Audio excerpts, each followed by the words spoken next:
안녕하십니까. 남아공에서 선교사로 사역할 때 그곳 빈민가 교회에서 설교한 내용을 올립니다. 아직도 빈곤을 벗어나지 못하고 있는 아프리카, 특히 하나님을 믿노라 하는 사람들에게 하나님의 말씀으로 거듭나길 바라는 마음으로 설교한 내용입니다. 교회에 올 때마다 성도들이 거의 대부분 바뀌는 관계로 일부 영상은 전봉과 중복되는 점 양해 부탁드립니다. 사진에서 보신 대로 양철로 지어진 속칭 깡통교회입니다. 비가 오면 빗물이 교회당을 접시고 성도들은 비가 새지 않는 곳으로 이동해 예배를 드립니다. 당시 영상을 담지 못해서 저장된 내용을 설교 형식으로 올렸습니다. 남아공 하나님의 동역자 여러분께 하나님께서 주신 말씀은 열왕기상 18장 21절 말씀입니다. 제가 봉독해 올리겠습니다. 엘리야가 모든 백성에게 가까이 나아가 이르되 너희가 어느 때까지 둘 사이에서 머뭇머뭇하려느냐. 여호와가 만일 하나님이면 그를 따르고 바알이 만일 하나님이면 그를 따를지니라 하니 백성이 말 한마디도 대답하지 아니하는지라. 여러분 안녕하십니까? 작년에 뵙고 오랜만에 다시 만나서 반갑습니다. 여러분을 자주 찾아뵙지 못하였으나 앞으로 좋은 인연이 되어 자주 만날 수 있게 되기를 바랍니다. 하나님 아버지와 우리 구주 예수 그리스도로부터 오는 은혜와 평강이 여러분에게 넘쳐나기를 바랍니다. 나는 수년 전에 남아공으로 하나님께서 보내주셨습니다. 그리고 그 기간 동안 많은 것을 보고 느꼈습니다.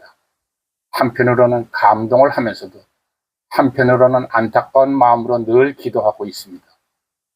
먼저 감동한 것은 무한한 가능성을 가진 이 땅의 여러 가지 조건들입니다. 드넓은 기름진 땅과 풍부한 지하자원이 있습니다. 그리고 좋은 기후와 환경, 그리고 백인들이 만들어 놓은 각종 인프라를 보면서 늘 감탄하고 있습니다.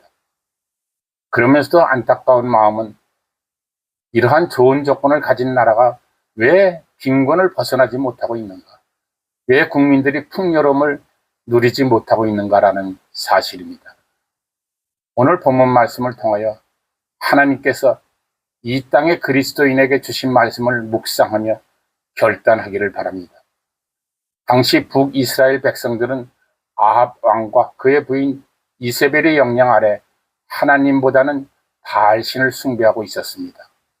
아합 왕의 왕비 이세벨은 이방 여자로서 바알 숭배자입니다. 그가 왕비가 되므로 하나님의 성전은 작게 만들고 바알의 신상은 크게 만들었습니다. 그는 하나님을 믿는 많은 선지자들을 죽이기까지 합니다. 이때 하나님께서 이스라엘에 3년 반 동안 기근이 들게 합니다.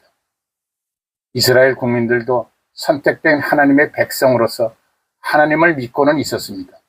그러나 그들은 바알신과 바알의 여신인 아세라 신을 하나님보다 더 의지하고 있었습니다.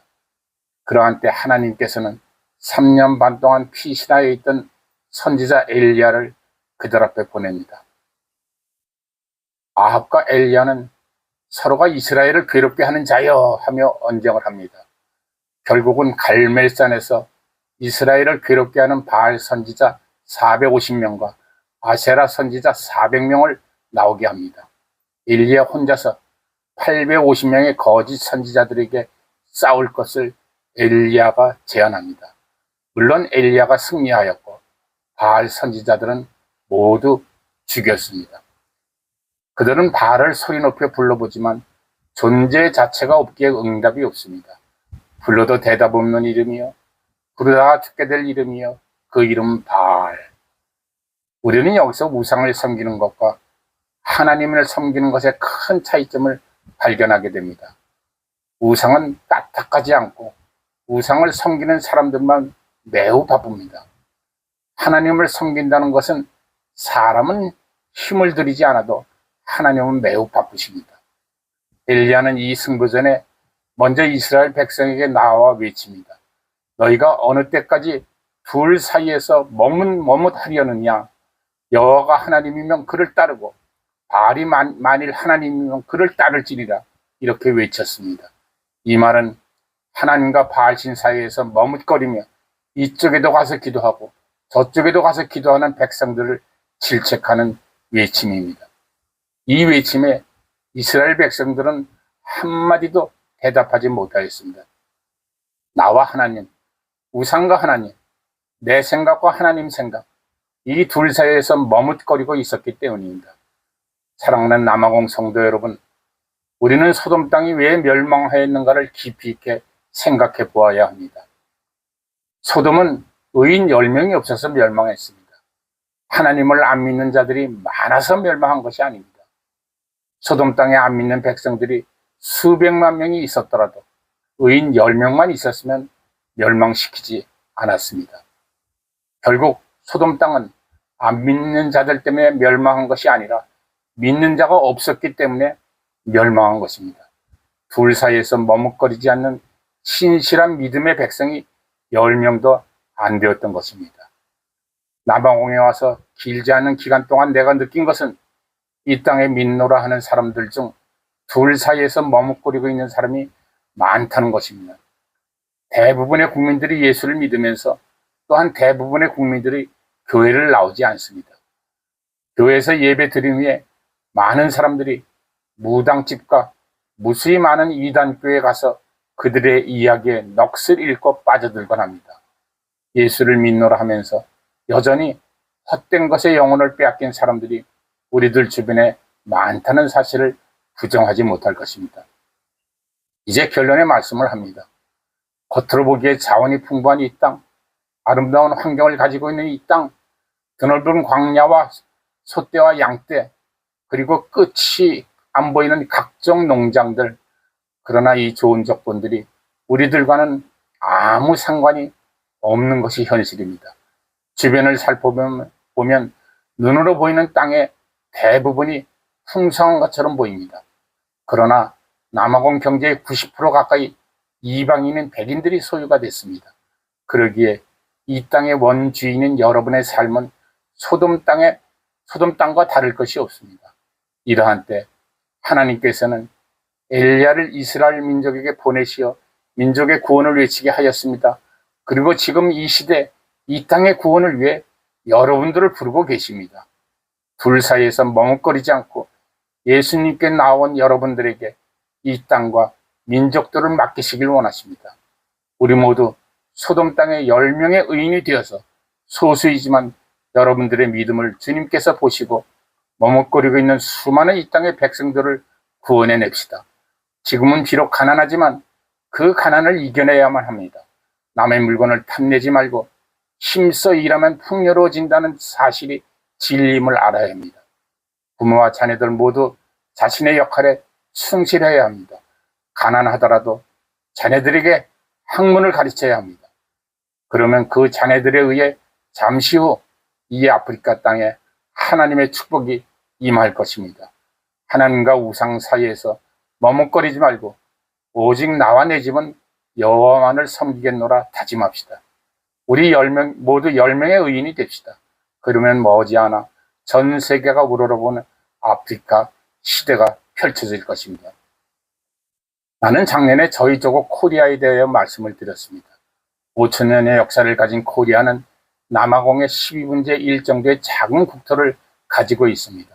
지하자원은 거의 없고 국토의 70%가 험한 산악지대입니다. 수천 년 동안 중국과 일본 등 주변국들의 침략을 수없이 받았습니다. 30%의 평지는 강과 늪지와 도로와 마을을 빼면 수천만의 인구가 먹고 살아갈 식량을 만들기에는 너무나 작은 땅을 가진 빈약한 나라였습니다. 이렇게 대조적인 조건인 남아공과 코리아에 전환기가 찾아왔습니다. 남아공에는 360여 년 전에, 코리아에는 150여 년 전에 선교사들을 하나님께서 보내주신 것입니다. 당시 한국은 수많은 우상을 섬기는 나라였습니다. 가난하고 우매한 국민들에게 무당과 점쟁이와 각종 우상들이 다가와 미혹하였습니다. 특별히 조상신을 숭배하는 유교 사상이 국가의 정책이었습니다. 한국에 온 선교사들은 우상과 조상신을 버리고 오직 예수님만을 섬길 것을 전파하였습니다. 그 선교사들을 정부에서 붙잡아 추방하고 죽이기까지 함으로 많은 선교사들이 순교하였습니다. 그뿐이 아닙니다.